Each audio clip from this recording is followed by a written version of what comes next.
స్టేజ్‌కు రావాలంటే ఒకరి సాయం అందుకోవడం ఎలా అవసరమో, ఒక స్టేజ్‌కొచ్చిన తరువాత ఇంకొకరికి సాయం చేయడం కూడా అంతే అవసరం. కొన్నిసార్లు సాయం ప్రత్యక్షంగా ఉండొచ్చు.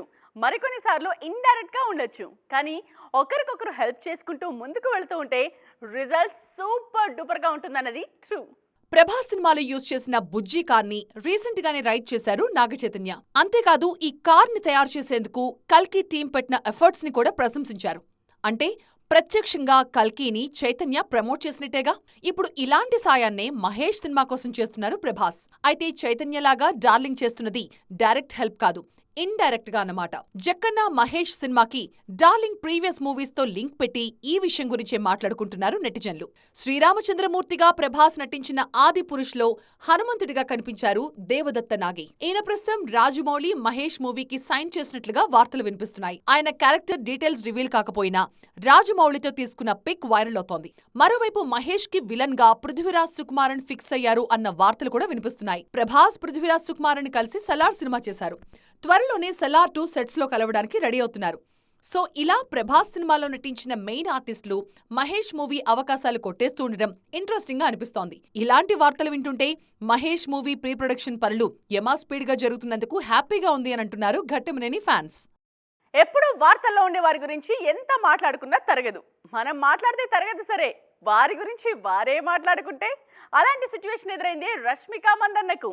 Gum Gam Ganesh pre release ఈవెంట్కి హాజరైన రష్మిక మందన్న సరదాగా చేసిన చిట్ చాట్ ఇప్పుడు వైరల్ అవుతోంది. ఆమె ఇష్టాయిష్టాల గురించి మరీ ఇష్టంగా తెలుసుకుంటున్నారు ఫ్యాన్స్. గమ్ గమ్ గణేష సినిమా ప్రీ రిలీజ్ ఈవెంట్ కి హాజరైన రష్మికని సరదాగా కొన్ని ప్రశ్నలు అడిగారు ఆనంద్ దేవరకొండ. అందులో ఒకటి, ఆమె ఫేవరెట్ కోస్టార్ ఎవరు అని. ఫ్యామిలీ అయ్యుండి ఇలా తనను ఇరికించటం భావ్యమా అంటూ ఆనంద్ని అడిగేశారు రష్మిక. అంతేకాదు విజయ్ దేవరకొండ పేరు చెప్పేశారు. రౌడీ బాయ్ అనే మాట వినగానే దేవరకొండ ఫ్యాన్స్ హంగామాకి అవధుల్లేవనుకోండి. Who's your favorite co-star?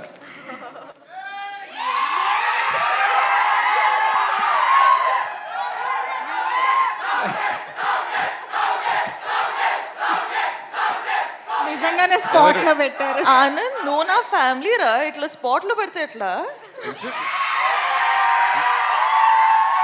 మీరు ఒకటే పిక్ చేయాలి ఎట్లా. సరే రౌడీ బాయ్.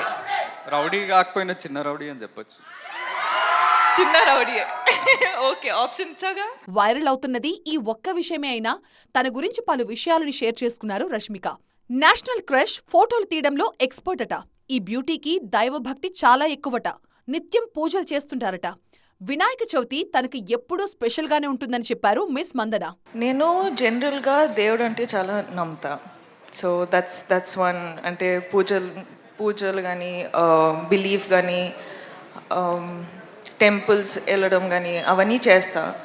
సో గణప పూజ అంటే ప్రతిసారి ఇంట్లో జరుగుతుంటాయి. సో విజయ్ దేవరకొండ రష్మిక కాంబోకి జనాలలోనే కాదు బిజినెస్ సర్కిల్స్ లో కూడా మంచి క్రేజ్ ఉంటుంది. వీళ్ళిద్దరూ కలిసి సినిమా చేస్తే బాక్సాఫీస్ బద్దలు కావడం ఖాయమన్నది ట్రేడ్ పండిట్స్ మాట. మంచి కథ వస్తే చేయడానికి రెడీ అని ఇప్పటికే చాలాసార్లు సిగ్నల్స్ ఇచ్చేశారు ఈ జోడీ. బాలీవుడ్ బాద్షాకి టిల్లు రాధికకి ఓ మంచి పోలిక చెప్తున్నారు మిస్ నేహా శెట్టి. అదెలా సాధ్యం? ఒకవేళ కుదిరిందని అనుకున్నా ఏ విషయంలో?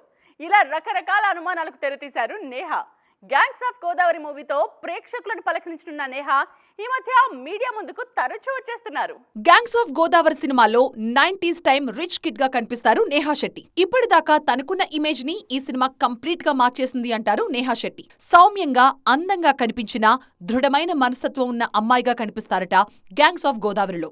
అంతేకాదు ఈ చిత్రంలో నేహా క్యారెక్టర్ కోసం అలనాటి నటి శోభన లుక్ ని యాక్టింగ్ ని రిఫరెన్సెస్ గా తీసుకున్నారట మేకర్స్. డీజే టిల్లులో చేసిన రాధిక క్యారెక్టర్ పేరుతోనే ఇప్పటికీ జనాలు తనని పిలుస్తూ ఉంటారని గుర్తు చేసుకుంటున్నారు నేహా. తనని ఎవరైనా రాధిక అని పిలిస్తే బాలీవుడ్ లో షారూక్ ని బాద్షా అని పిలిచినంత ఆనందంగా ఉంటుంది అన్నారు. రాధిక క్యారెక్టర్ చేసిన తర్వాత పర్సనల్ లైఫ్ లోనూ మంచి మార్పు కనిపించింది అని చెప్తున్నారు నేహా. చీరలు కట్టుకోవడాన్ని ఇష్టపడుతున్నాను అన్నారు. గతంతో పోల్చితే చీరకట్టు చాలా సౌకర్యవంతంగా అనిపిస్తోందని, తనకు చీరకట్టులో ఉన్న పాత్రలే వస్తున్నాయని, తాను కూడా ఇష్టంగా చేస్తున్నాను అని చెప్పారు. నెక్స్ట్ బెల్లంకొండతో చేస్తున్న మూవీలో మాత్రం కంప్లీట్ మోడర్న్ గర్ల్ గా కనిపిస్తారట ఈ బ్యూటీ. సినిమాలోకి ఎంట్రీ ఈజీగా దొరికింది కదా అని కెరియర్ కూడా నల్లేరు మీద నడకలా ఉండదు. పర్ఫెక్ట్ గా ప్లాన్ చేసుకోవాలి, ఎగ్జిక్యూట్ చేసుకోవాలి. వెళుతున్న రూట్ కరెక్టో కాదో చెక్ చేసుకోవాలి.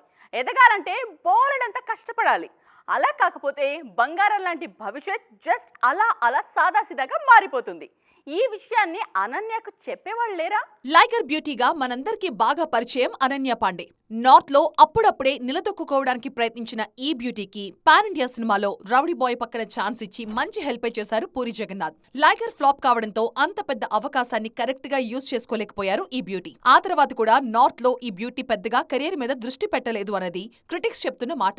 కెరీర్ లో ఎర్లీ స్టేజ్ లోనే ప్రేమలో పడి ప్రాజెక్టులను అశ్రద్ధ చేశారనే మాటలు వినిపిస్తున్నాయి. ఆదిత్య రాయ్ కపూర్ తో బ్రేకప్ అయ్యాకనే ఈ భామ కాస్త సినిమాల మీద ఫోకస్ పెడుతున్నారు అంటోంది ముంబై మీడియా. థియేట్రికల్ రిలీజులతో పోల్చితే ఓటీటీ స్టఫ్ మీద కాన్సన్ట్రేట్ చేస్తున్నారు అనన్య. ఆమె నటించిన డ్రీమ్ గర్ల్ 2 మంచి హిట్ అయింది. అలాంటప్పుడు దాన్ని బేస్ చేసుకుని మరిన్ని మంచి అవకాశాలు పట్టుకునే ప్రయత్నం చెయ్యలేదు అన్నది అనన్య మీద ఉన్న మేజర్ కంప్లైంట్. సో ఇప్పటికైనా పర్ఫెక్ట్ ప్రాజెక్టులను చూస్ చేసుకోవాలని సజెస్ట్ చేస్తున్నారు లైగర్ లేడీ ఫ్యాన్స్. నీళ్లు బంగారం కాను అనే మాట పాతదైపోయింది. ఇప్పుడు మేకర్స్ నీ సినిమా బంగారం కాను అని బ్లస్ చేస్తున్నారు. ఇంకా తెలుగులో ఈ కాన్సెప్ట్ పెద్దగా వైరల్ కావడం లేదు, కానీ పొరుగు భాషల్లో మాత్రం బంగారంతో ముడిపడ్డ కాన్సెప్ట్లను బంగారం లాగా చూసుకుంటున్నారు. లోకేష్ కనగరాజ్ డైరెక్షన్ లో రజనీకాంత్ నటిస్తున్న సినిమా కూలీ. ఈ సినిమా కాన్సెప్ట్ మొత్తం బంగారం చుట్టూ తిరుగుతుందనే విషయాన్ని చెప్పకుండానే చెప్పేశారు మేకర్స్.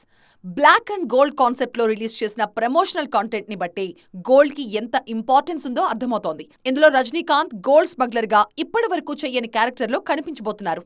ఇటు కేజీఎఫ్ కాన్సెప్ట్ మొత్తం బంగారం చుట్టూనే తిరుగుతుంటుంది. వీలైనంత ఎక్కువ బంగారాన్ని సిద్ధం చేయాలన్నదే రాకీ భాయ్ కాన్సెప్ట్.